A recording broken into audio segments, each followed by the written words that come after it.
cost of living crisis, but cost of labour crisis. So we're going to shift from seeing real wages going down to real wages being lifted, because this time next year you'll be seeing wage inflation in the 7-8% range at the same time as the cost of living growth will have receded to 4-5% and then settling around about 2.5-3%.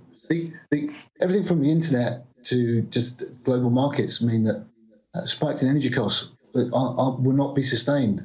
This is not about the UK economy in the 70s when you had indexation and you had feedback loops that fed inflation into a system where it just escalated.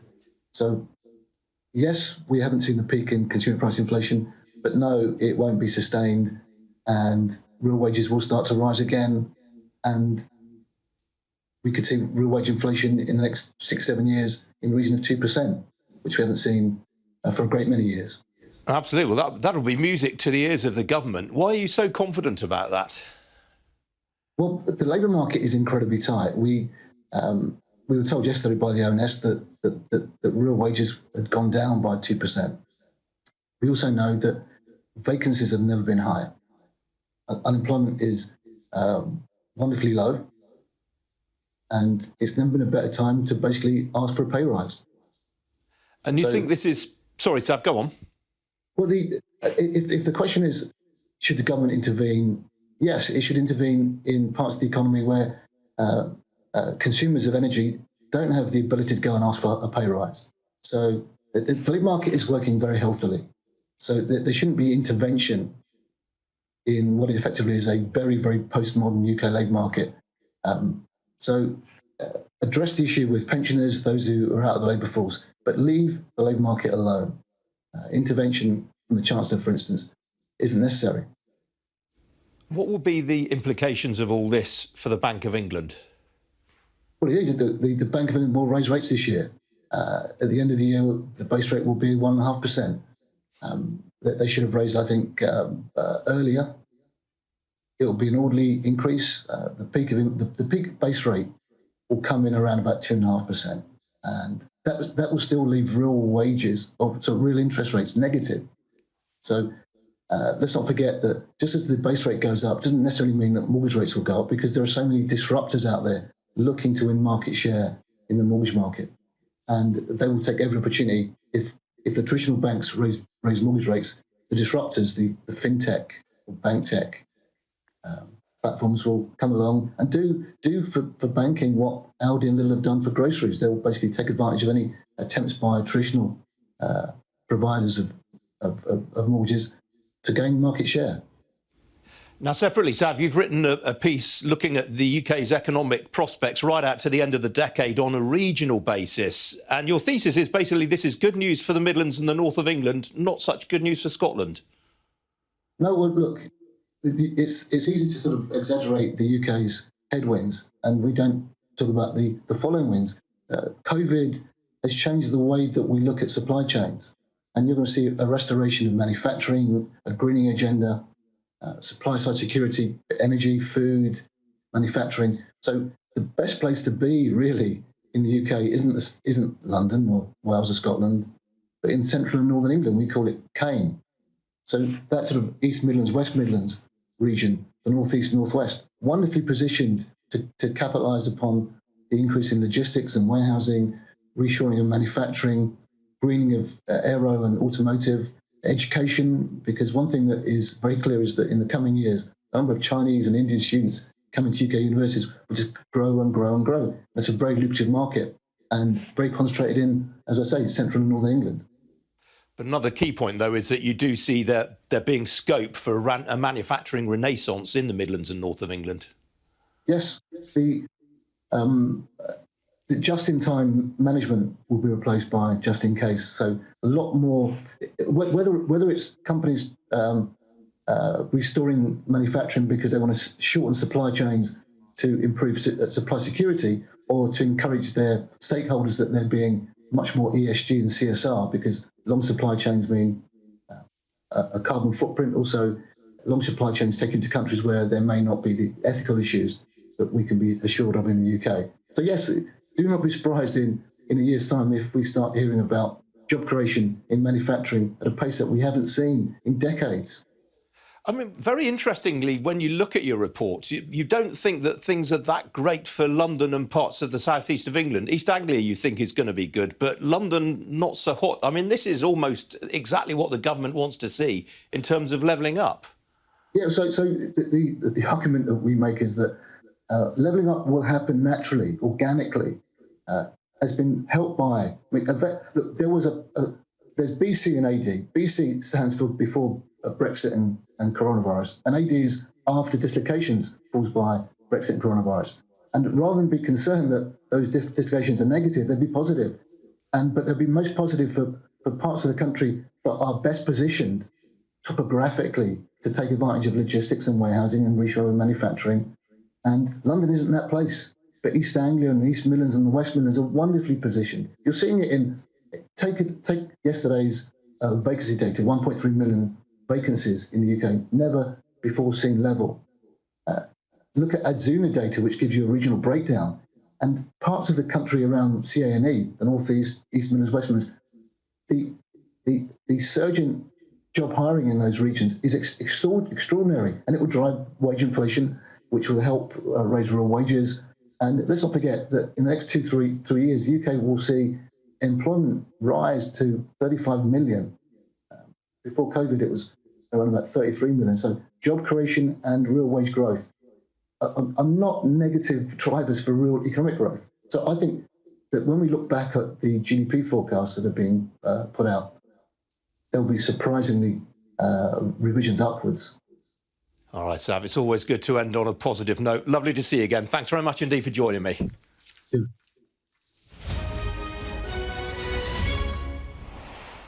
Well, stocks in the Asia-Pacific region had a positive session after a solid finish on Wall Street last night. The Nikkei 225 finished at its best level for a week, while there were also gains in Hong Kong, Shanghai and in Sydney. Even the main index in South Korea, the Kospi, finished higher despite an unexpected interest rate rise from the country's central bank. Well, in Europe, stocks have also traded largely to the upside since the opening a couple of hours ago or so. Here's the current picture. Only the MIB in Milan in negative territory, and that's more or less unchanged right now. Talking points this morning include Ericsson. Shares of the Swedish telecoms equipment maker are down by some 6% right now in Stockholm. That is on a drop in profits. And news, it's facing a fine from US regulators over how it handled a bribery investigation in Iraq. Well, here in London, the FTSE 100 is in negative territory right now, off just under 1/5%. ITV is the leading blue chip faller, but that is only because it's gone ex-dividend today. In other words, it's trading for the first time without rights to the latest payout. Well, outside the FTSE, shares of Wizz Air have really been making the pace today. They're up by nearly 8%, and that is after the airline said it expects capacity in this quarter to be up by some 30% on the same period in 2019. That's given shares of EasyJet a lift too. They're currently up by around 3%, I think. On the downside, the staffing group Hays, their shares are off by some 1.5% right now. That is after the company flagged a one-off hit of £5 million related to the closure of its Russian operations. On the foreign exchange markets, let me show you those. Oh, well, that's the market report. There you go. You can see Wizz Air, as I mentioned, they're currently up some 7%. Here come the currencies. The pound is rallied a little bit against the US dollar, the latter being taking a breather after its recent gains. So sterling up just under 1/6% right now. The pound more or less flat right now against the euro. Well, as for the oil price, well, that was lower the last time I checked, and it still is. That is on news overnight of a rise in US crude stocks. A barrel of Brent crude will currently cost you $108.32 a barrel. That is down 2/5%. Well, let's return now to the cost of living crisis, which is impacting all aspects of our lives, from fuel to the weekly shop and even clothing, with inflation on the consumer prices level rising to 7%, a new 30-year high. So let's have a look at how the prices of some everyday items are rising. Our business correspondent, Helen-Ann Smith, has been taking a look at the numbers. So inflation is at 7%, but what does that mean for you? Well, we've been taking a closer look at some of the items that experts use to calculate inflation, and we've created a tool to show just how much those prices have changed. So firstly, there's big differences. We've analysed more than 3 million different prices for over 500 things, and we found that in the past 5 years, the cost of food, services and goods all up. some specific items have really ballooned. You might think that getting a bike would help you escape that rising fuel cost. But look, an adult bike actually costs £200 more than it did 5 years ago, and a child's bike up by 71%. Clothes have been some of the steepest drivers, particularly women's wear. Imagine you're off to buy a new sportswear outfit. You bought shorts, trainers and a top. The top would be the only thing that's come down a little bit in price in the last 5 years. The shorts up by 34.5% and the trainers are now likely to cost you around £80. Your total bill would be up by a third. The same is true with services. Imagine you headed out for a nice meal. Well, almost everything involved in that would be up. A restaurant dessert, just for example, up 13%. A lager, around £4.29 now. And then there's the extras you might not have thought of. For example, a taxi to get you there would have cost around £5.50 in 2017. It now costs nearly £9. Add in a main course, a glass of wine and some babysitting fares, and then your total bill is around 20% more than it would have been. And then there's food, the one truly unavoidable expense for people struggling. And while there are some items that have gone down in price, for example, carrots around 57p now, a thing of minced beef, that's around 10% lower than what it was. Many others have shot right up. For example, a tin of baked beans, up by a quarter to 71p. Tomatoes, even more, £2.83 now. In total, 4/5 of the hundreds of products included in this analysis have gone up in price in the past 5 years. And sadly, things are likely to get worse. Well, the Prime Minister is set to give a speech on the subject of immigration in the next few minutes. You can see the scene there down in Kent right now. I think we can speak to Sky's Madeleine Ratcliffe. She is actually in Dover right now. So, Maddie, who's there to listen to the PM today? Hi, Ian. Yes, well, these are the long-awaited details of the immigration strategy that Priti Patel. We don't know all of these details, but the Priti Patel has been trailing, and he's there to announce it. So we've got obviously journalists will be down there listening to hear what he has to say, because the justification for all this is we're seeing increasing numbers of migrants trying to cross the channel, taking that risk. Already this morning there has been a boat with migrants, about 20 largely men on board, who were taken off the boat and onto a bus there for processing. We've seen Border Force Patrol boats come in. They've had migrants on. They haven't yet come in and brought the migrants to land to be processed, but they've dragged their dinghies behind them. And it gives you a sense, even today, as you can see, it's a gorgeous sunny day in Dover. The sea is flat and calm. It makes for more favourable conditions. But in the boats that many of these migrants are using to try and cross the channel, they just aren't up to it. So it still remains a very dangerous journey. But the message from the Prime Minister is great numbers are still getting across. We expect him to confirm that 600 people crossed the channel yesterday. That's a new daily record high this year. And that brings it to more than 5,000 people making it across the channel just this year. That's nearly 4 times, certainly it's greater than last year. We only got to 5,000 in June. So it gives you a sense that last year was a record year. This year could be even more of a record year for migrants crossing. Worth pointing out, Maddie, that the UK is not the only country that's been negotiating with Rwanda in this way. The Danes have been trying to stitch together a deal for quite a while. Yes, and people defending the government scheme have pointed to the fact that the Danes do have an offshore processing scheme. So, you know, for all the criticism we've heard, and certainly opposition parties, charities like Amnesty International and the Refugee Council calling it cruel and inhumane, there is a working scheme which the Danes do use. Do we have any idea of how long these people would remain in Rwanda once sent over there? How long it would take to process their claims? I don't think so, no. There's a lot we don't know about how long they'll be there. Are they only sent there after their claims are turned down, for example? We know that it's mainly men who will be sent there, but we don't know how they're going to be triaged when women and children come over with them as well. So lots of those details we still aren't aware of yet, but hopefully the Prime Minister will be able to shed some more light on that later today. And Maddie, obviously Dover has been the scene of complete chaos recently on the neighbouring roads, what with hold-ups in the Channel ports, the P&O ferry Pride of Kent still being held in dock there. Is it still pretty chaotic on the roads around there? It is. The M20 is still completely closed. You've got 2 lanes of stationary traffic, just lorries, and then the 3rd lane kept clear just for police cars to patrol it. So there is still a huge amount of road disruption. Locals I actually spoke to this morning said it was starting to get better. The police had a better handle on the situation, but we know there was another inspection on a P&O vessel last night. That still is grounded. It hasn't been passed. So it looks like the chaos, not just for people hoping to go on their holidays and tourists crossing the channel, but also for lorries and all the trade around here, remains and will remain for a bit longer, because there is a huge backlog and no sign yet that the ferry crossings are going to pick up anytime soon, or certainly as soon as people were hoping. All right, Maddie, thanks for that. Well, still to come on Ian King Live, we will be hearing from the Prime Minister eventually. Welcome to Gabby Dave Global. We are a UK-based online e-commerce store, the first of its kind with license to trade in African products. Some of the products are clothing brands and all beauty accessories, hair and beauty brands, natural aphrodisiacs, processed and dried unprocessed food. Our mission at Gabby Dave is to connect African and Caribbean businesses to customers globally. At Gabby Dave, we ensure our sellers get the best deal for their products. We are not just here to help you reach a wider audience. We are also a distribution center to support business growth by fulfilling orders to your customers from our warehouse, making sure customers receive their products on time. We are inviting all Black-owned businesses to trade on our platform because we strongly believe Africans have a unique brand the customer would appreciate globally. So get in touch today and let us make your product and business go far.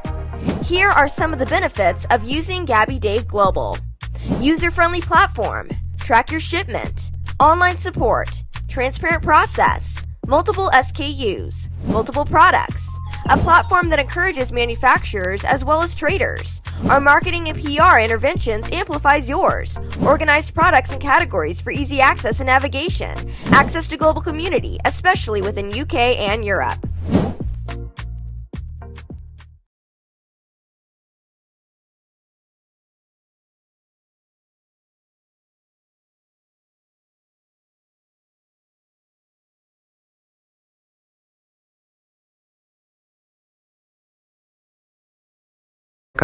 With SendWave, you can send money to Ghana, Nigeria, Kenya, Uganda, and Tanzania. And the best part is, SendWave is absolutely commission-free. Our exchange rates are excellent. You can see for yourself by checking them out on our website. So how do you use SendWave? SendWave is an app that you can download onto your phone from the App Store or Google Play Store. The app is free to download. After downloading it, just open the app and enter your name, email, and phone number. That's it. You're good to go. Make sure you use the promo code SR. S for Star, R for Radio. This promo code will give you £5 free credit to send to Africa on your first transaction. Your money will be delivered to your recipient within seconds. Feel free to call me on 0749 7377 647 at any time. I'll be happy to tell you all about SendWave and help you in any way I can. Remember to use the promo code SR for £5 free credit. Getting onto the property ladder has never been easy until now. Join us this and every Thursday from 7 p.m. to 8:30 p.m. live on the Property Hour show on Starr Radio UK, where we talk to mortgage brokers, property developers, estate agents, landlord, tenant, property consultants on how to invest or get into the property business and make money. You can't afford to miss this. The Property Hour show is your best source into the property industry. Hi everyone, it's your girl BB Clement, the author of How to Go From Employee to Entrepreneur and the host of your weekly business show, BB Means Business, the show where we discuss everything you ever wanted to know about business but you were afraid to ask. How do I start my business? How do I raise the finance? How do I grow my business? Where am I going to find my customers? Join me every Tuesday at 1:30 p.m. on Starr Radio UK to get all the information and tips that you need to become a successful entrepreneur and become financially free. Remember, don't let life dictate to you. Rather, put your signature on life.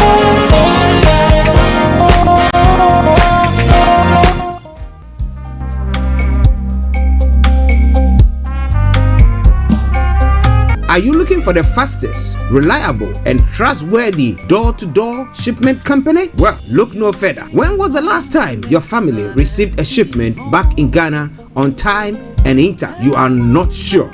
Well, Lamb Shippers, we pride ourselves with being the fastest, reliable, and trustworthy shippers you can use. You are assured of a prompt pickup anywhere in the UK by our personnel. They also make sure your items are well packaged to get to its destination in time. When it comes to door-to-door shipment, look no further. Well, Lamb Shippers, contact us on 07939009321 or 07498911820, or you can visit our website www.welllamp.co.uk. You can also drop us a mail, info@welllamp@gmail.com. Well Lamb Shippers, fast, reliable, and trustworthy.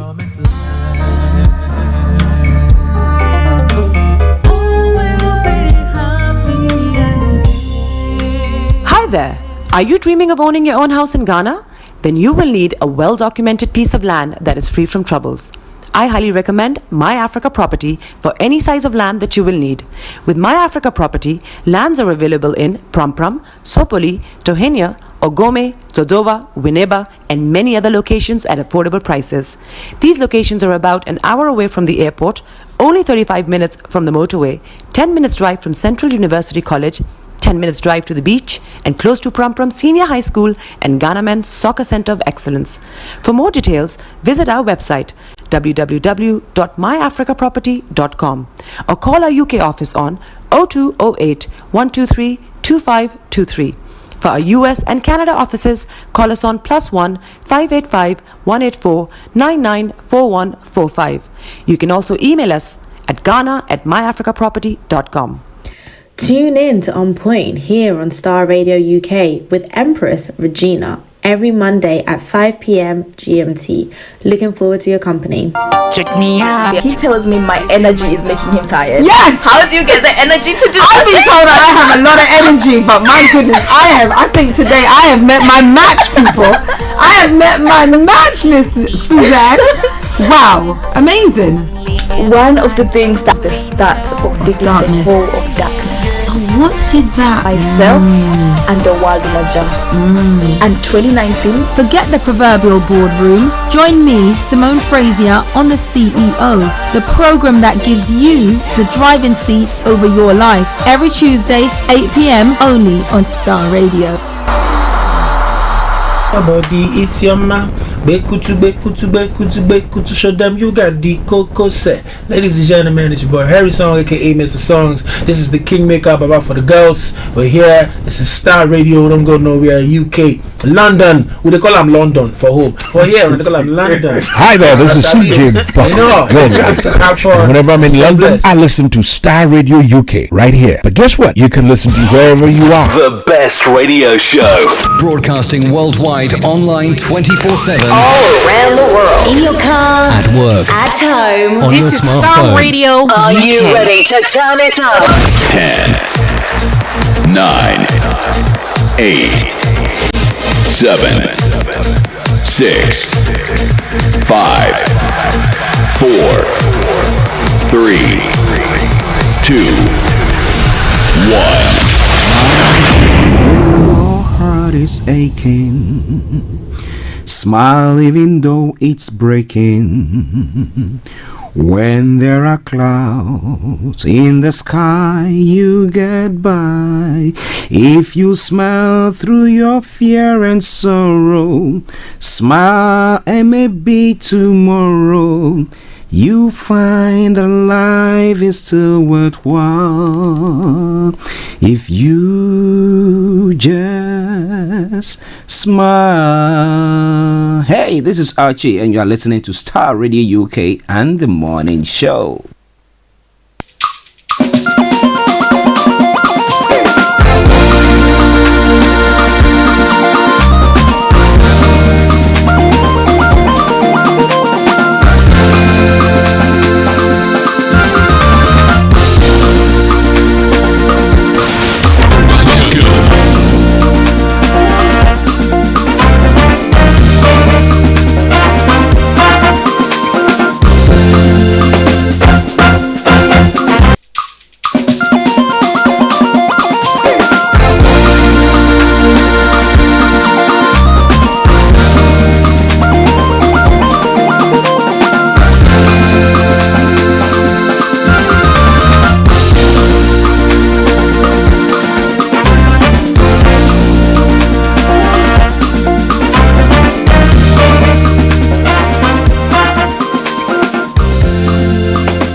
Radio UK. Held in your hand from the moment that I wake up until I lay my head. Oh, I will sing of the goodness of God.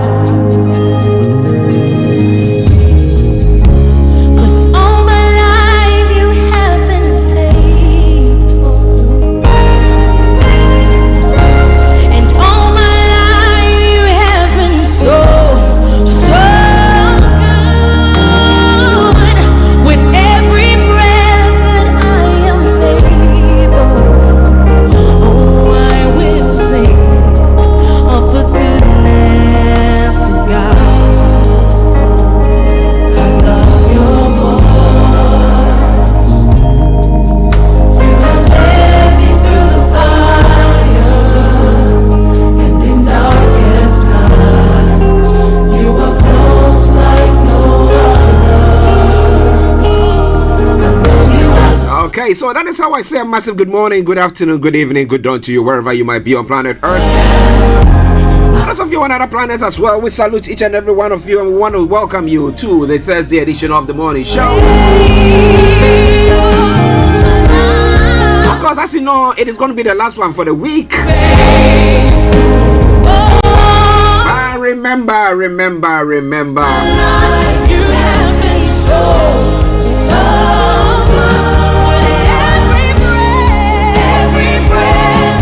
programs will be running on the program, on the show, on the station. Let me put it that way. But once again, welcome to each and every one of you to the Thursday edition of the morning show. Today is the 14th day of April, the year 2022. The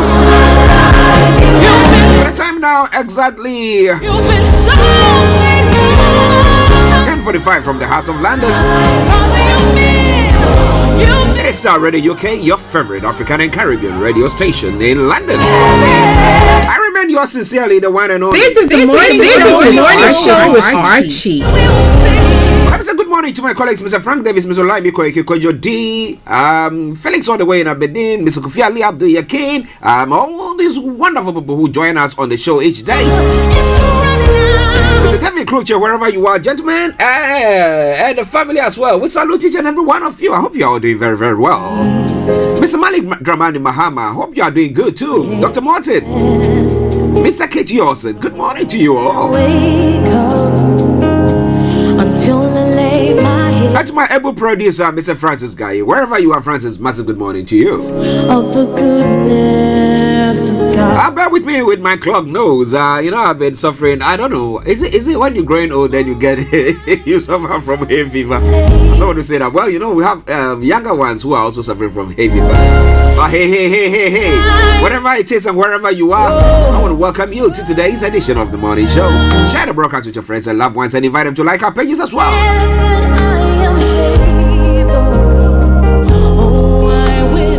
Now exactly at for the program outline, let me put it that way. I'm going to bring you the code for the day. Weather forecast will follow suit then. The travel updates as well. We then go on global trotting. At 11 o'clock, we have Mr. Olayomi Koiki joining in to bring you updates from Nigeria. And then we'll move on from there to have a look at some of the stories making the rounds across the globe. At 12 o'clock, the lines will be open for you to add your voice to the discussions. And then need to continue till 1 o'clock when we bring the curtains down. Now with you, there will be various subjects that we'll be touching on. And as Frank said yesterday, we come on, we touch on any of the subjects, we go, and then we do it that way so that we can be able to touch on all the pertinent issues that we want to be looking at today. But once again, welcome to the program.